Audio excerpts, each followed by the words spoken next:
நம்ம தலைவர் super star பாத்தீங்கன்னா இந்த சொல்லிட்டு ஒரு நாய் வளர்த்தாரு. அந்த நாய் தான் பாத்தீங்கன்னா விஜய்.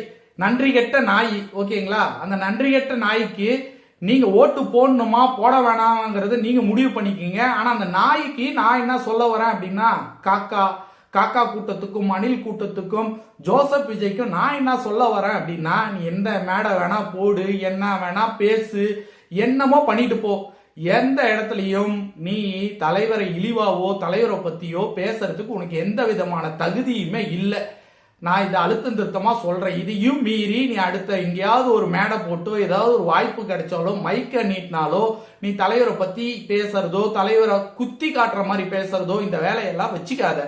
ஏன்னா அது உனக்கு நல்லதுக்கு இல்லை. நீ வாயில வந்ததெல்லாம் பேசுற. தமிழகத்தின் முதலமைச்சர் மு.க. ஸ்டாலின் அவர்கள் அவரை போய் நீ அங்கிள்னு பேசுற ஒருமையில பேசுற மாதிரி தவறான ஒரு எவ்வளவு பெரிய போஸ்டிங் 40 வருஷம் அரசியல். ஓகேவா? அவர் ஜெயிலுக்கு போயிட்டு வந்திருக்கிற என் நாட்டுக்காக. ஓகேவா? என்ன இந்திய எதிர்ப்பு போராட்டத்துக்காக தமிழுக்காக நாட்டுக்கு ஜெயிலுக்கு போயிட்டு வந்த ஒரு பெரிய மனுஷன்யா. யாரை எப்படி பேசணும் அப்படிங்கிறது இல்ல. உனக்கு தெரிஞ்ச ஒரே விஷயம் என்ன தெரியுமா? எப்படியாவது நம்ம நினைச்ச இலக்கை அடையணும், அதுக்காக யாரை வேணா யூஸ் பண்ணிக்கலாம் அப்படிங்கிறது தான் விஜயோட பாயிண்ட். மக்களே புரிஞ்சுக்குங்க. விஜய் பத்தி இனிமே ஒவ்வொன்னா வெளியே வரும். எல்லாமே நீங்க புரிஞ்சுக்கணுங்கிறதுக்காக நாங்களாம் புரிஞ்சுக்கிட்டோம், தெளிவா இருக்கோம். நீங்க புரிஞ்சுக்குங்க. விஜய் தான் நினைச்சதை அடையணுங்கிறதுக்காக எந்த குறுக்கு வழியில வேணா போகக்கூடிய ஒரு கேரக்டர்.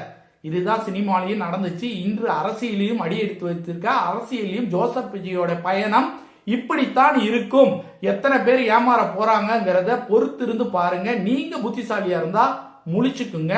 தலைவரை பத்தி பேசுறத நிறுத்திரு ஜோசப் விஜய்.